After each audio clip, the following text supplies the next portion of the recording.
刚刚我很羡慕在座的各位，你们很幸运是认识到夏老师的人。跟我交往的其实是夏老师的书，因为在1990年代我开始看他地图的书，然后一直到2012年我才，因为2012年因为台史所跟清大办了一个地图的会，邀请夏老师，那时候才跟他见面，不过也只是很粗浅的这样子哈拉过去而已。那我觉得是我很遗憾的一件事情。那今天就借这个机会，我来讲一下夏老师有关古地图的研究。那这样的一篇小小的报告，当作是我个人对一个伟大学者的一个致敬。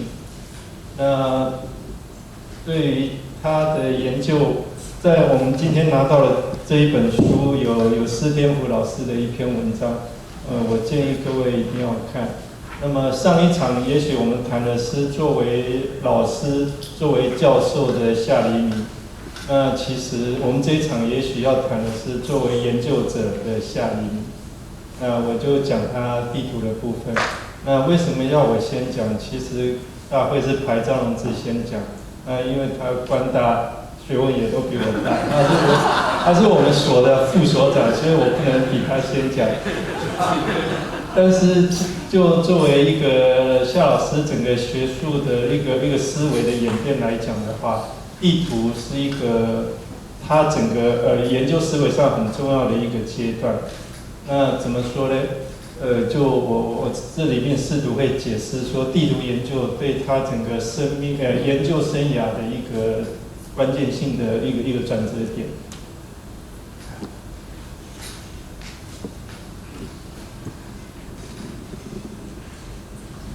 就是按了。好，那我今天报告主要分两点。第一个，我要谈一下夏老师的古地图的研究，跟他在整个古地图研究史上的重要性。那第二个，我想谈一下他的研究历程，因为在他的书里面都会写一些他的一些感受。那在那些文字里面，你可以看到他说他怎么样在思考古地图的研究。那我列的是我找到了他有关古地图研究的一些著作，当然最重要的就是他在1992到94年出的3册的那个地图的解题，还有96年他的一个升等论文。那我今天拿到这本书，看到他自己在2009年回顾他那一本书的时候，我发现他对那本书很得意。他说未来10年搞不好都没有人会超越我。我觉得这是一个很有趣的想法。那代表这本书对他来讲，他很重视。那再来是这一些的文章。那我今天要报告的一个重点就是说，为什么他1996年写了一本非常好的书，从此以后他就不再碰地图的东西，即使有的话都是很片段。这个就是我们了解这个人的一个研究思维的一个很重要的一个现象。那至于他的古地图的研究写得多好，我们今天没有机会讲。但是在我的那个小的文章里面，我有提到他1996年这个书的内容、章节、架构之类的小物。那这个是我在我们中研院台史所找到的书，原来这一本是他送的。他在1996年送了他的这个书给我们所的图书馆，然后保留到现在，所以我很高兴可以找到他的签名。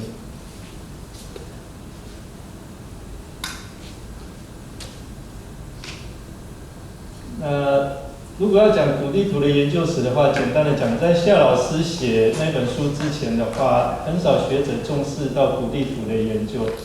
我们在日据时代可能只有找到3个人做这个研究，然后在战后的话，研究者也非常的少。然后1991年，施天福老师就指出说，为什么古地图的研究非常的少？因为大家认为那是一个不精确的东西，没有研究的价值。但是1991年的施老师已经提醒我们，所以这些地图的话，应该是当代的学者要善加研究、解读、利用的。那91年施老师的这一篇文章为什么非常重要？因为91年他开始找夏令营做地图的研究。那1991年这个阶段，也就是刚刚上一场报告登山社他在当指导老师的那个阶段，所以我刚刚也看了，觉得他在带领学生爬山的时候，他回家是在做地图的研究。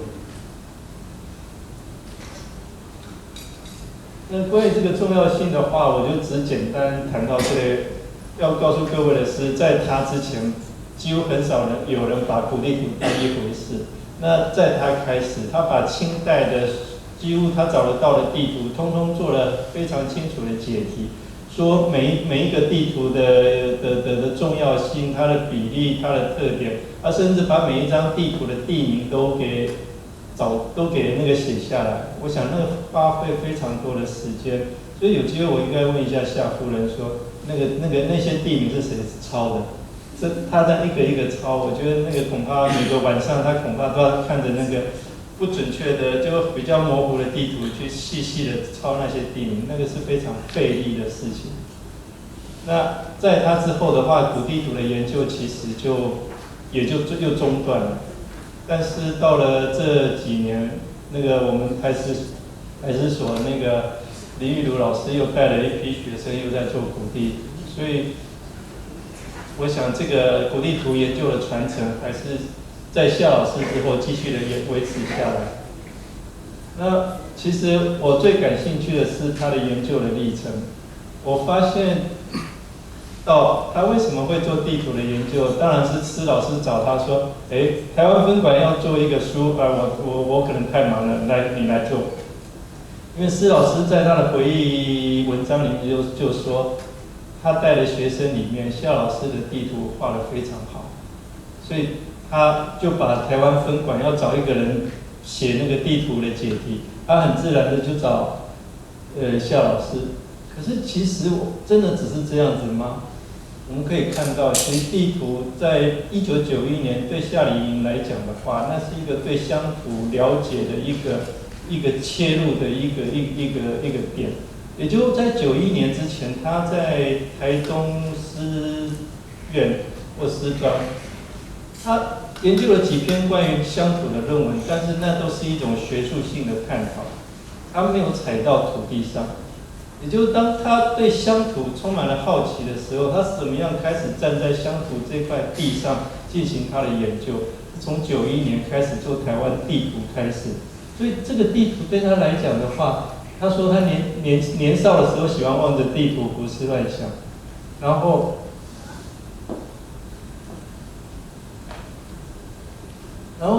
施老师找他做地图的时候，他最直接的一个想法就是说，地理学界对这块土地所做的一点基础工作，也就是他其实地图对他来讲，是他要为这块土地做基础工作，所以为这块土地是他这一辈子思考的一个原点。所以我把它称为一个乡土的召唤。那有时候老师叫我们做事，我们不想做，我们就会推三倒四说：“老师，我最近那个手受伤怎么样？”那我的意思是说，当施老师找他做的时候，其实是触动了他对乡土的重视，所以他未来的6、7年，他花了非常多的时间精力去做这个研究。那这个意义就是说，要帮这个乡土做一点事。那这是他的一个过程。那施老师在一篇文章里面也写到说，为什么会找夏黎明来做的原因。然后91年开始做，到92年出第1本书，94年连续出了2本，那就把当时他找得到清代的地图都做了解释。那每一个图，它都做版本说明、绘制方式、内容分析、价值评述、引用文献、地名索引。也就是说，夏老师其实是一个非常具有结构性思考的人。无论是带登山社，或者他要编一个书的解题，他的那个思考都是那种结构性的。然后，其实，在他的书里面，他告诉我们说，他研究地图一开始很高兴，后来他觉得他陷入到泥淖里面，陷入到烂泥巴里面。那为什么？那他其实很诚实的交代了那个过程。他说他不是历史系的，他对于那些史料，其实当他把地图的比例讲完了以后，说为什么台南地区放的特别大，台北放的特别小，他指出了这个现象。当他要解释的时候，他就必须要进入里面，然后就进入到历史学的那个研究的场域里面去了。所以他说他刚开始还很兴奋，日久就陷入庞杂史料中迷失方向。所以我们可以看到，他非常清楚交代他整个的研究的过程。然后这样的他从94年基本的解题做完以后，到95年、96年，大概94、95大概是他最苦恼的阶段。然后到96年，他就把书写出来。那写出来的原因不是他认识到把问题都解决完了，而是他认识到自己的限制，自己时间上的限制，还有兴趣的限制。那所以他也在他的书里面交代说，当他把古地图研究推进到某个程度的时候，他只能讲自己想陈述的与能陈述的。也就经过了5年多的时间，他被学生问到反了，说老师，你那古地图的书到底写出来没有？其实他心里面很清楚的知道自己的限制，我想要写的跟我能够写的大概就这样。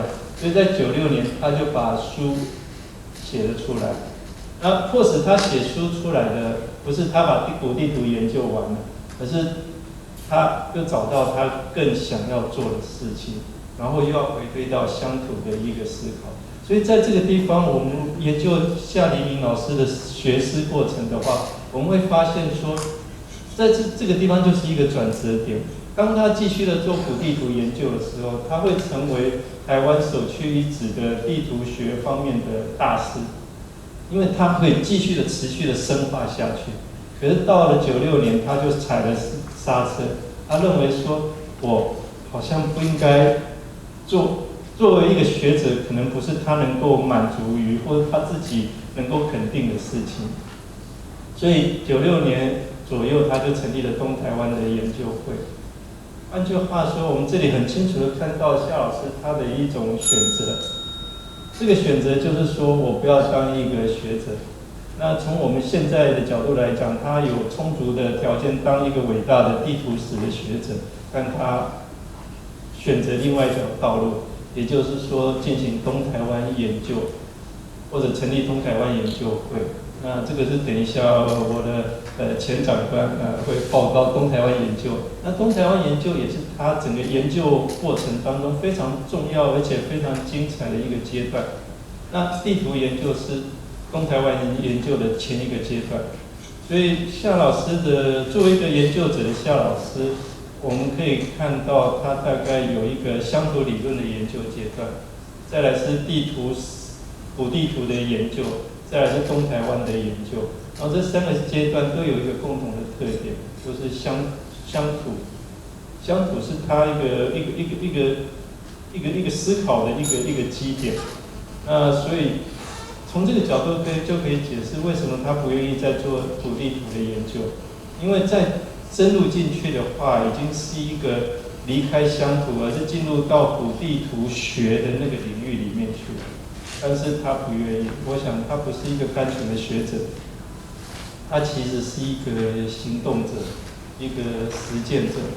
他不是一个学者，他比较像是文艺复兴时代所讲的一个完整的人，一个完整的人文学者。所以这个是我从他的地图研究里面所看到的一些现象，然后跟各位分享。